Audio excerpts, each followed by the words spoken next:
Welcome to Stream of Consciousness. Today we're going to talk about the Cloward-Piven Strategy. Hi, I'm Kevin. This is my live stream I do where I just talk about things that I've been thinking about or topics that seem to come up. I've been previously just going over current events, but today at work I was talking with somebody who they opined that they didn't really understand what was going on. And I said, well, it seems like it's the Cloward-Piven strategy in action. And they were, what is that? What is the Cloward-Piven strategy? So I started to explain to them, and they, eyes started to glaze over. So I thought I wanted to go into more depth as a live stream for 15, 20 minutes maybe, about the Cloward-Piven strategy. So let's just go ahead and get right into it. And let's take a look here. I'm just going to go ahead and type into the search bar, Cloward. There we go. Second one down. And there's a Wikipedia page on it. So let's go ahead and get in there and take a look at it. The Cloward-Piven strategy is a political strategy outlined in 1966 by American sociologists and political activists Richard Cloward and Francis Fox Piven. We can go into the history of these people. They're Columbia University social professors at the Columbia University of Social Work. The strategy is focused on forcing the Democratic Party, which in 1966 controlled the presidency of both houses of the United States Congress, to take federal action to help the poor. They stated that enrollment of those eligible for welfare would produce bureaucratic disruption in welfare agencies and fiscal disruption in local and state governments that would deepen existing divisions among the elements in the big city Democrat coalition, the remaining white middle class, the working class ethnic groups, and the growing minority poor. To avoid a further weakening of that historic coalition, the National Democratic Administration would be constrained to advance a federal solution to poverty that would override local welfare failures, local class and racial conflict, and local revenue dilemmas. They further wrote, the ultimate objective of this strategy to wipe out poverty by establishing a guaranteed annual income will be questioned by some because the ideal of individual social and economic mobility has deep roots. Even activists seem reluctant to call for national programs to eliminate poverty in the outright redistribution of income. Now, this description that you see in Wikipedia is fairly anodyne. What they were proposing was that you basically stress the system to collapse, and then you could rush in with these national strategies to eliminate poverty. Now, you can't eliminate poverty, and it's really this simple. Imagine you were to take all the wealth in the United States and divide it up evenly amongst all the people. In very short order, some people would take that money and they would invest it wisely, thus growing that wealth they acquired, while some people would spend it frivolously, thus winnowing away that wealth that they acquired. And over time, you would start to see those people who made poor choices get poorer, and those people who made wise choices get wealthier, until you had this uneven distribution of income all over again. Or let me rephrase that, an uneven distribution of wealth. The aim, and okay, some people are, who is Francis Fox Piven? Piven? Who is it? These people they're nobody, whatever. No, they're not nobodies. Let's just take a look. I'm gonna go ahead and do a quick search of Francis Fox Piven, and let's go ahead and open that new window really quick. I didn't mean for it to go to Wikipedia.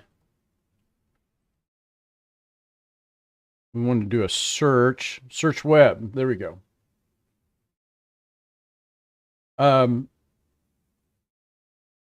she is rather well known. Here's an article that 86 from the New York Times, 2019. This 86-year-old radical may save or sink the Democrats. She's long been a thought maker on the the whole phrasing of left and right has always been troublesome for me. Really, it boils down to people who put individual rights above all and those who put collective rights above all. And oftentimes the people who put collective rights above all go to the state to essentially hold down individuals who are not part of a group that is favored by those who want collective rights. I do believe that Francis Fox Piven is dead.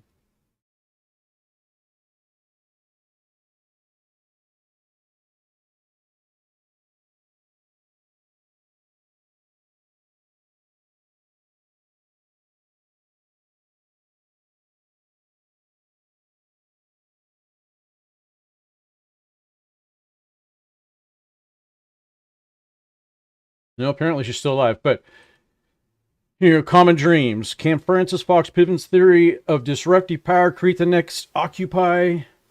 The Guardian. This is 2022 article by Francis Fox Piven.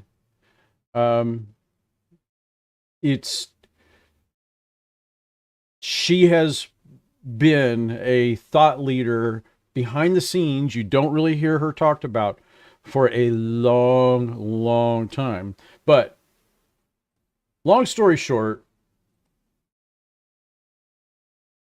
her strategy was to essentially stress the system till it collapsed.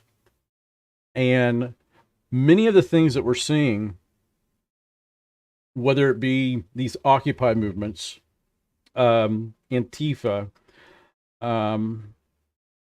the BLM riots and other things of that nature, these are all attempts to stress the police, the social services, and other systems that are in place to the point where they eventually collapse. And in my opinion, based on a lot of the actions from politicians, they're following her strategy.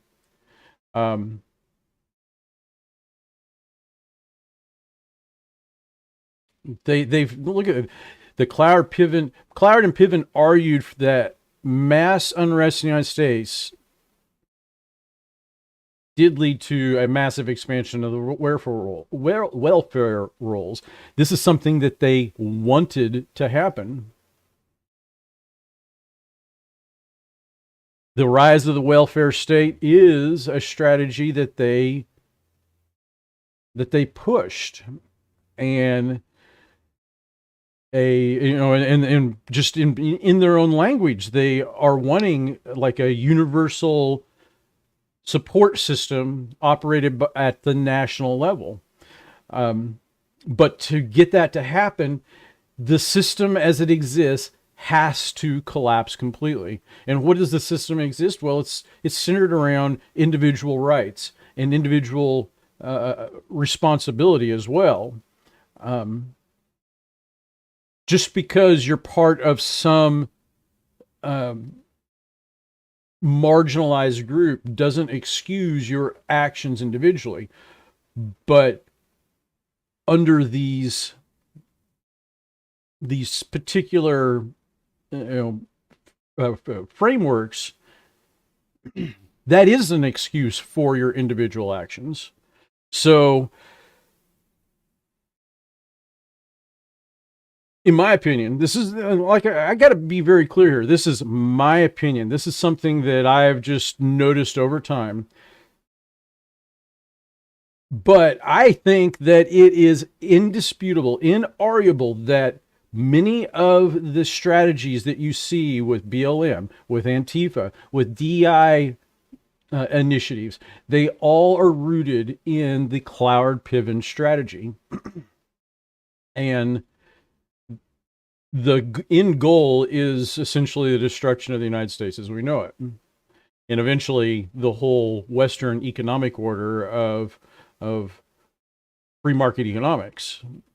Because one thing people simply don't grasp, I think, and even people who quote unquote support capitalism, they use the word capitalism as though that isn't a pejorative, that the word wasn't coined as a way to denigrate people who wanted to use their own wealth. And what is capital? Capital literally is, let's look this up real quick.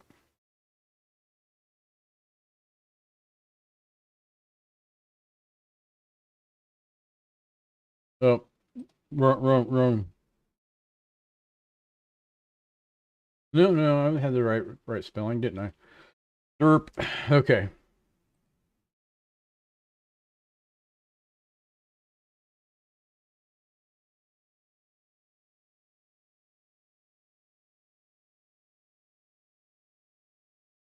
Assets relating to or being assets that add to the long-term net worth of a corporation, accumulated goods devoted to the production of other goods, accumulated possessions,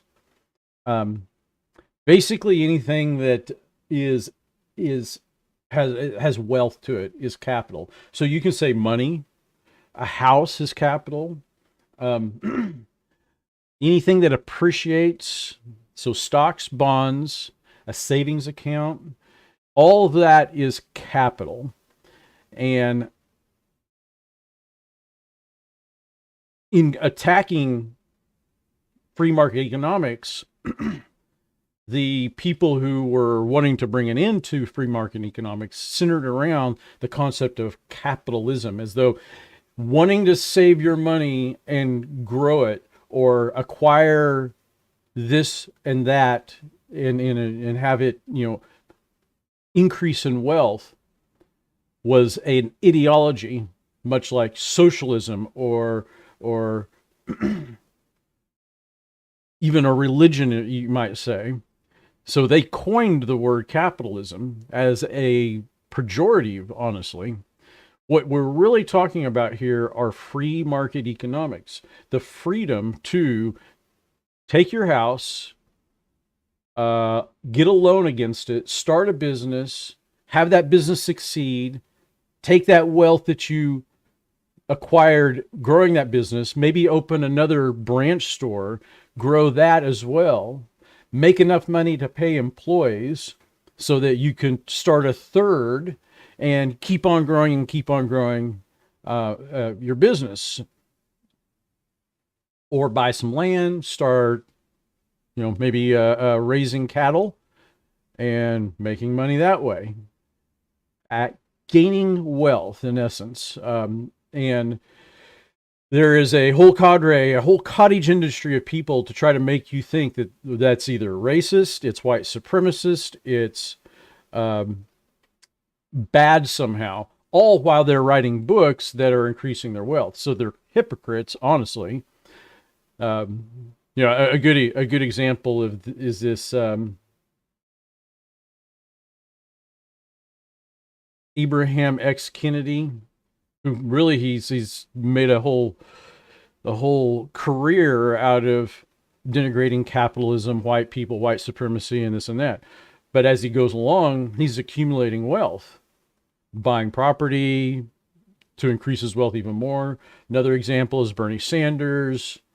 This is a man who literally argued that part of the problem is we have too much deodorant. Why do we need 20 different types of deodorant? One type will do.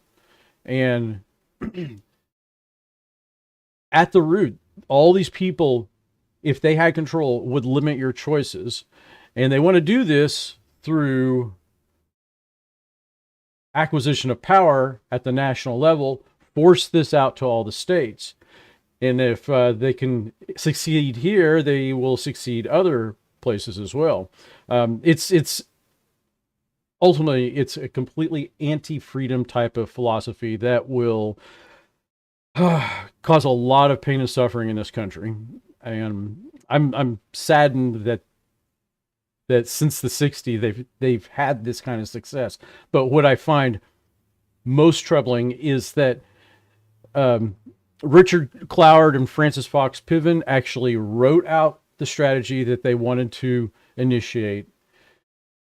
You have politicians and opinionators on one side who are actually pursuing this strategy, yet the other side, who would naturally want to fight against this strategy, have the vast majority have absolutely no clue what it is.